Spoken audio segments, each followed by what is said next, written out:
Do you need a smelly house remedy? This is how to get rid of pet odor in a house. Let's get started right after this.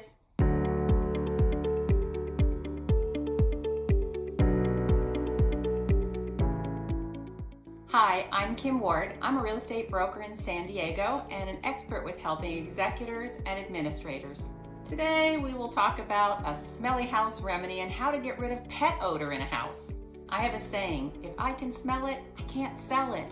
When I'm working with an administrator or an executor and I'm helping them to get a house ready to go on the market, if there is a pet smell, there are some things that we need to do in order to attract traditional buyers. We want to attract traditional buyers because they are going to give us the highest price and the best terms on your loved one's house. So the bottom line is, the longer dog or cat urine stays on the carpet or the flooring in a house, the worse it gets. Bacteria builds up and the urine just soaks through the carpet, through the pad, and eventually into either the concrete or the subfloor. Obviously, this can make cleanup difficult. What few people know is that cat urine can actually seep into concrete and it can absorb that smell also. And there's a certain art to getting rid of the smell. We can take certain steps, but there are also things that you don't want to do to try and get rid of that smell. I'm in the process of helping a trustee. He is representing the estate of his sister-in-law in the North Park area of San Diego. When we came into the house together, it was obvious that there was a strong cat urine smell in the house.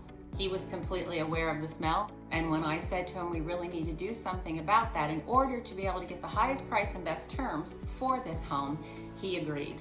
In my opinion, pet urine is one of the worst smells that there is because of the enzymes that is attached to that urine. And home buyers do not like cat or dog smell, as well as other smells in the house. I recently helped a seller that the house smelled very strongly of cigarette smoke, and that was a challenge to get rid of that smell. But that's another subject. We're talking about cat and dog urine problems, and especially it's usually in the carpet or in the flooring of the loved one's home. In some cases, the first thing we'll try to do is to clean the carpet. That would be if the carpet is in good condition. Many of the homes that I help with, the carpet has been many years old and really could use to be replaced in order to attract those buyers. But in the case where the carpet is relatively new, we can try an enzyme cleaner. Of course, we're going to hire someone, a company, to come in and clean the carpets. We'll let those carpets dry out and see if it improves the situation. A little side note is, once I was helping a seller and there had been a pet in the house, a dog, and I wasn't aware of it. The house didn't have that smell to it, and we got the carpets cleaned because the carpets were dirty, but they were relatively new, and that released that dog odor. So then we had to end up bringing in a company with the enzyme cleaning, and that was probably about $500 to clean a relatively small amount of carpet, maybe 900 square feet of carpet, but that did improve the situation a lot. This particular seller did not want to pay to have the carpets replaced, so we did the next best thing. Now, it's important you note that even pet owners, pet lovers, can be turned off by these smells that can be trapped in the flooring of a home. Like I said with the house in North Park, cat urine is more condensed and can smell a lot worse than dog urine, so it must be addressed. Damp spots under carpet can absorb into that pad and can stay there for years. If you're wondering if there is a smell in the house, ask a friend or a neighbor or your real estate professional to give you an honest answer about any smells that are trapped in the house. So what not to use? If you're thinking of treating this yourself, do not use ammonia.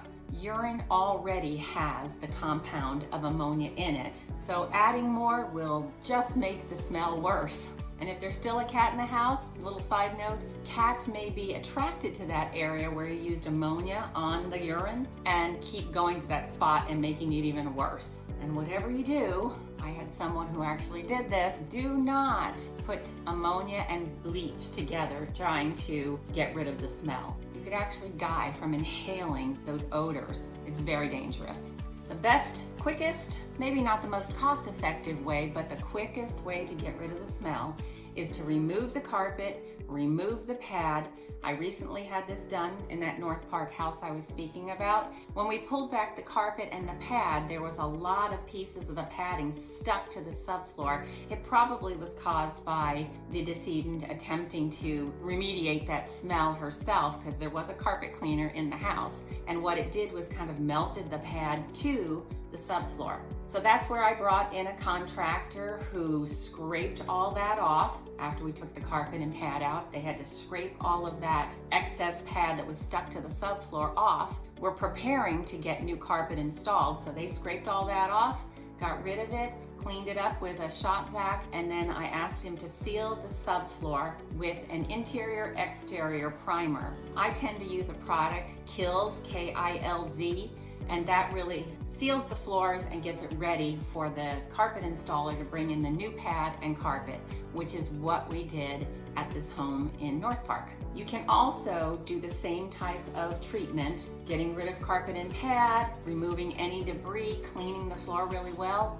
You know, when we're talking about concrete, you can do the same thing and then go ahead and seal it with that interior exterior primer.